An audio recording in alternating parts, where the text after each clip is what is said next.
There once existed in Japan an MMA organization on par with the UFC. It was called Pride. During Pride's golden age in Japan, there was one master of traditional Aikijutsu who publicly declared that he could defeat Rickson Gracie and eagerly sought to enter Pride. That man was Yanagi Ryuken.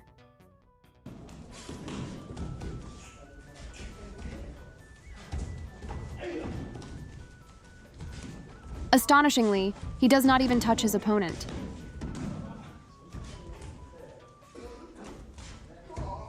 Furthermore, he possesses secret techniques like this. At first glance, this master seems to belong to the mystical category, yet he is an empiricist who has even participated in mixed martial arts matches.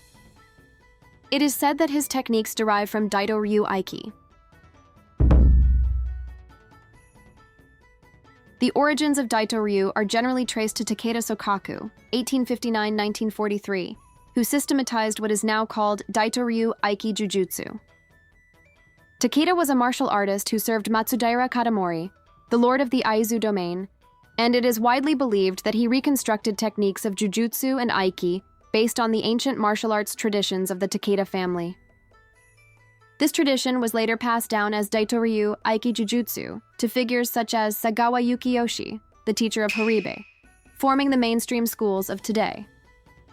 On the other hand, there exists a separate lineage claiming the Kaigenryu of the Takeda family.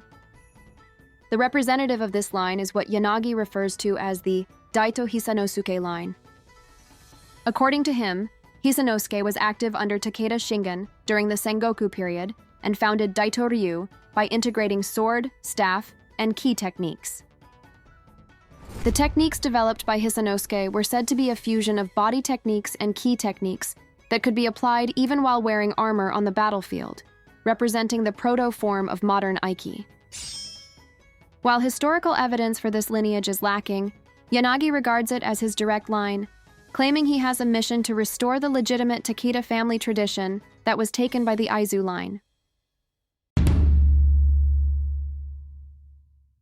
Yanagi, real name undisclosed, presumed to be born in the 1930s, was originally ordained as a Buddhist monk in his youth.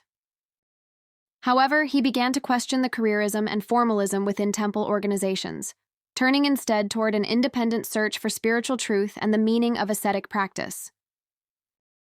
During this journey, he underwent a series of profound religious experiences, which later became directly connected to his personal philosophy of Ki, life energy. This will be discussed in more detail later. From that point on, he came to see his life's mission as healing the illnesses and suffering of people and proving the true existence of Ki. He went on to create his own system that combined elements of martial arts, qigong, and spiritual studies, offering exorcisms and quasi-medical healing practices as part of his livelihood. Later, Yanagi trained in Aiki-based martial arts and began referring to his art as Daito-ryu Aikido, following his own path of testing its effectiveness through real combat and matches against other styles. According to Yanagi, he engaged in more than 200 interstyle bouts. He claimed to be completely undefeated in Aikido-related matches, and although he had fewer encounters with judo, jujutsu, sambo, and wrestling practitioners, he also reported no losses in those. No official records of these matches have been found, but given that during the period thought to be Yanagi's prime, interstyle and mixed martial arts competitions had not yet developed as organized spectacles, the absence of documentation cannot be taken as clear evidence of fabrication. As for his matches against striking-based fighters, he reportedly achieved a 99% win rate. In this sense, Yanagi was both a spiritual practitioner shaped by mystical experiences and a realist who valued empirical validation by stepping into the arena himself. At the core of Ryuken Yanagi's martial philosophy lie three fundamental concepts of training. Cultivating Ki. Through breathing, concentration, and meditation, one generates a vortex of energy at the body's center. This practice is said to allow not only self-healing, but also the projection of energy toward others. Aiki, unifying Ki. By sensing the opponent's energy and channeling one's own into them, their strength can be neutralized. Yanagi regarded this as a phenomenon beyond physical contact, describing it as an unseen battle. Kuno Jutsu, Art of Emptiness, the ultimate stage in which ki and mind become perfectly unified.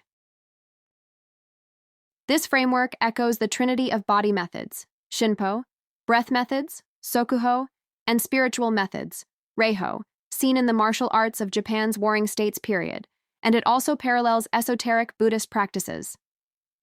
Yanagi viewed these not merely as techniques, but as manifestations of universal laws, asserting that the true purpose of martial arts was to reach enlightenment through the cultivation of ki. From the 1970s onward, Yanagi came to be regarded as a heretical figure within the circles of Daito-ryu and Aikido. In particular, he is said to have had fierce conflicts with Kobayashi Daryu Soke of the Aizu line Daito-ryu over the name and legitimate succession of the tradition. Yanagi denounced the Kobayashi family as a false school claiming the Soka-ship for personal gain, while declaring himself to be the true successor chosen by the spirit of Kyunosuke.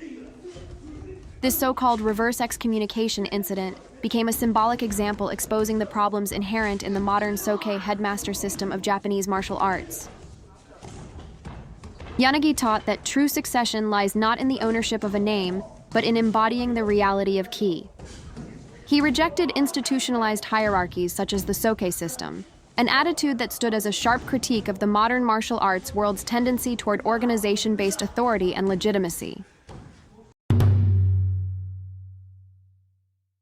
One of the phrases Yanagi often spoke was, "Japan is the land of swordsmanship and ki."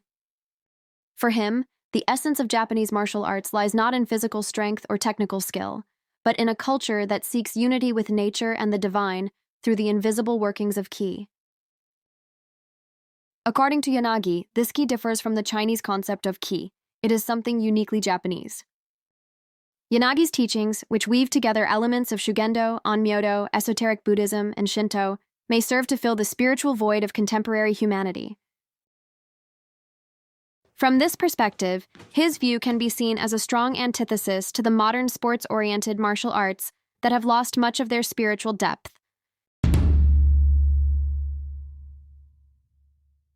From an academic standpoint, many of Yanagi Ryuken's claims contain expressions that can be seen as exaggerated or lacking historical evidence, and thus must be approached with caution as subjects of historical verification. However, his existence itself is an intriguing case when considering the spiritual dimension within the history of Japanese martial arts. Historically verified classical martial arts, Koryu Budo, of Japan, those with long and well-documented traditions, often incorporate a faith in invisible forces, the gods of the sword, guardian spirits, dragon deities, and Tengu, mountain spirits. Regardless of the school, it is still common today to find scrolls in old dojos dedicated to martial deities such as Katori Daimyojin or Kashima Daimyojin. For example, in the martial system Kashima Shinden Jikishinkage-ryu, which includes both swordsmanship and jujutsu, it is said that its techniques originated from those used by the deity Takemikazuchi no Okami, enshrined at Kashima Jingu, when he subdued malevolent gods. Sumo, too, traces its origins back to mythological times, specifically to the bout between Nomi no Sukune and Taimano Kahaya, in which Kahaya was killed by a kick. Thus, the intertwining of mythology and religion with martial practice was never unusual in pre-modern Japan. Even in modern times, this fusion of spirituality and martial training persisted. Gogen Yamaguchi, the de facto founder of the post-war Goju-ryu karate-do on the Japanese mainland, was interned in Siberia by the Soviet Union after the war. Upon returning to Japan, disillusioned by the nation's decline, he contemplated taking his own life at Togo Shrine, but reportedly had a spiritual experience that stopped him. Yamaguchi was a practitioner of Japan's ancient mountain faith, Sangaku Shinko, and an ascetic hermit, Shugenja, known for practicing takigyo, ritual purification under waterfalls, as part of his spiritual discipline. You may have seen in ninja manga or video game scenes where a character forms 9 hand signs and chants a spell. This is known as kujikiri, 9-syllable cutting. Kujikiri, literally cutting the 9 characters, is an ancient Japanese esoteric ritual derived from Shugendo, mountain asceticism, Mikyo, esoteric Buddhism, ninjutsu, and classical martial arts. It is a type of incantation and hand sign ritual, Juho Inho, also called the Kuji Goshinho, 9-syllable method of protection. Its purpose is to repel evil, purify the body and mind, and unite oneself with the divine and the natural world. This is said to have originated from a Taoist incantation in China, which roughly means, "All warriors, line up before me." In essence, it is a prayer to repel evil and summon protective deities. Ninja and samurai would perform the kuji-kiri, cutting the 9 syllables ritual before battle or dangerous missions as a form of spiritual protection. In some classical martial arts, Koryu Bujutsu, this practice was passed down as a method for unifying the mind and body on the battlefield. In ninjutsu, it was believed that performing kuji-kiri could erase one's presence and banish fear.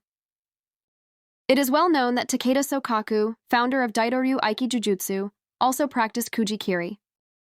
He is said to have mastered clairvoyant and supernatural abilities, such as remote perception and spiritual insight, under a teacher at Reizan Shrine in Fukushima, a temple complex associated with Tendai esoteric Buddhism and Shugendo, mountain asceticism. His direct disciple, Ueshiba Morihei, founder of Aikido, was also known for his numerous mystical experiences through his association with the religion Omotokyo. Thus, until relatively recently, the worlds of martial arts and spirituality were closely intertwined. What Yanagi refers to as the spiritual dimension of martial arts is not as far-fetched as it might seem today. It belongs to a much older stratum of thought. Yanagi can therefore be seen as a figure who revived this ancient spirit in the modern age, presenting a primordial philosophy in which Budo, spiritual and life force. His system was never intended to be scientifically proven. Rather, it exists as a continuation of religious practice, phenomena that manifest through belief itself. In this sense, Yanagi may be considered the last martial artist to truly revere the divine and spiritual, standing in defiance of the modern rationalist idea that martial arts should exist merely to make one stronger.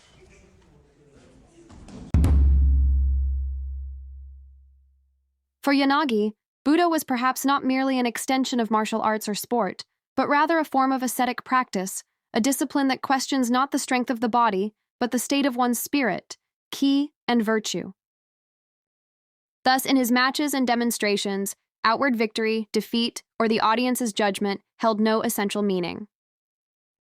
What truly mattered was the control of body and mind in the moment, and the spirit of rei, respect, even toward one's opponent. The previously mentioned phrase, a 99% win rate against striking arts, likely refers to a particular mixed-style match. At the time, the 65-year-old Yanagi faced a 35-year-old mixed martial artist. However, according to Yanagi, the venue, a public gymnasium, had been reserved for training purposes, not for an official fight. Under the supervision of gym staff, strict safety rules were imposed. No attacks with bare hands to the eyes, nose, ears, or mouth. No excessive contact or strikes posing risk of injury. Preservation of order and safety within the facility. As a martial arts instructor, Yanagi took these rules seriously and deliberately chose not to counterattack. Although the event was officially recorded as a loss, for him it was not a defeat of the body, but a discipline of the mind, an act to uphold the true essence of Bu. Yanagi later revealed that just before the match, he had been told that police were en route to the venue and that he could be arrested under laws against dueling, another reason he refrained from retaliation.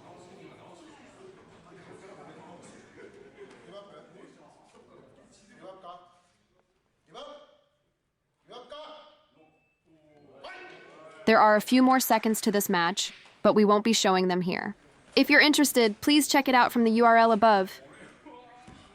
What emerges here is a broad interpretation of the Budo spirit, adherence to the law and the belief that true strength lies in self-restraint. Unlike Bujutsu, which emphasizes techniques of killing, Budo is not the art of winning, but the path of human cultivation. Over 500 spectators attended the event, with around 200 unable to enter and watching through windows. It may be that what Yanagi wanted to demonstrate before this audience was not his physical technique, but his philosophy. Even after the match, he did not disparage his opponent. Instead, he stated, "My opponent was genuine, he had talent and speed. He trained hard to win, I hope he continues to improve." Such words show Yanagi's magnanimity, offering praise even to the man who had defeated him. This embodies the Bushido ideal of seeing one's enemy as a teacher on the path of self-cultivation. For Yanagi, the true enemy was not external, but the ego that lurks within one's own heart.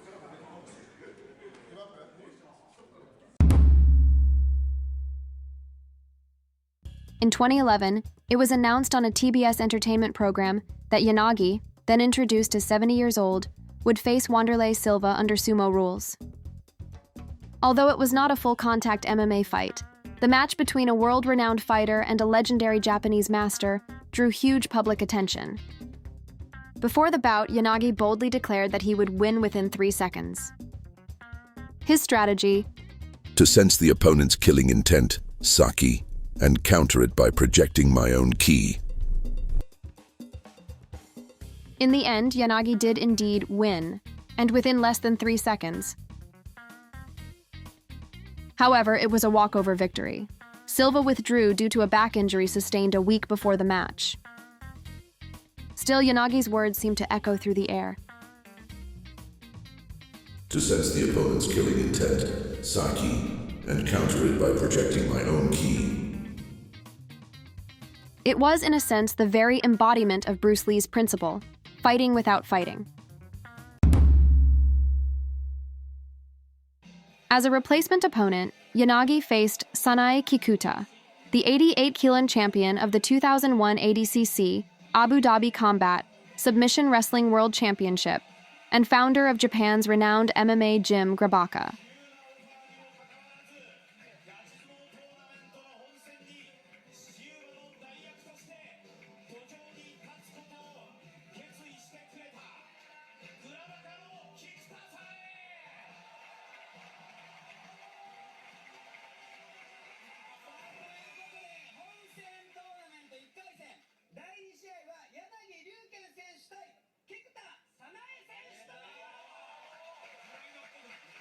Silva also came to the venue.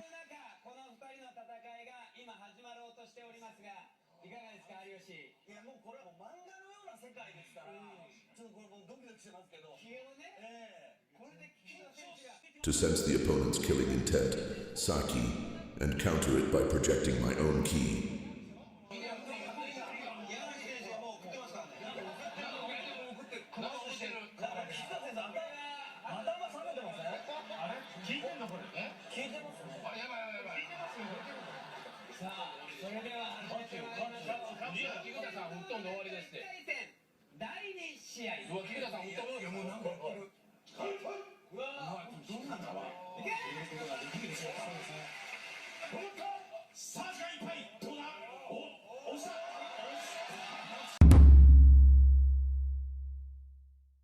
As mentioned earlier, Yanagi had the qualities of a healer and a kind of shaman. This may have stemmed from an intense and unforgettable experience he once had. Yanagi had become disillusioned with organized religion and left the priesthood as previously described. However, he could not bring himself to tell his parents back in Hokkaido. Having lost a place to return to, he worked for about a year and a half at a cardboard factory in the Tokyo area. He lived alone in a 6-tatami apartment with only a thin futon, barely surviving the cold day by day. One morning, around 5 a.m. before dawn, there came a sudden, frantic knocking at his door. Nervously, he opened it, wondering who it could be, and there stood his mother. Her eyes were swollen from crying, and through trembling lips she said, "I've been so worried about you. So terribly worried. A mother always knows where her child is. It's all right now, come home with me." Holding his mother's hands, Yanagi began to cry as well. Seeing her, eyes swollen from worry, yet filled with love, moved him deeply. But then, just as they stood up to leave together, his mother leaned lightly against the wall, and, in an instant, slipped through it and disappeared. Yanagi was speechless. yet the warmth of her hand still remained in his own. He knew something extraordinary had just happened. That very day, he quit his job and took the first train north to his family home in Kushiro, Hokkaido. When he arrived, his mother was there, her eyes swollen just as they had been that morning. The moment she saw him, she ran to him, threw her arms around him, and wept aloud. Do you know how worried I've been? At that moment, Yanagi realized the truth. The figure that had appeared before him that morning was his mother's living spirit, Ikiryo. Her love and desperate concern for her son had projected her very soul to his side. On the family altar, Yanagi saw his photograph placed among the offerings. His mother had believed he was already dead, and had been weeping before it every day. A mother's love for her child runs deeper than anything in this world. That experience remained forever engraved in Yanagi's heart. Even years later, he said that recalling it still tightened his chest with emotion. Through that powerful event, and through his continued spiritual and religious training, Yanagi may have completed what became his own form of Daito-ryu Aikido. Beyond debates over the authenticity of Daito-ryu or the outcomes of mixed martial arts matches, the figure of Yanagi may well represent the last era in which martial arts could still be a spiritual path. There are also other videos related to lesser-known Japanese martial arts. If you're interested, please check the links in the description. Japan B is a channel that randomly shares information about lesser-known aspects of Japanese culture, spanning across various genres.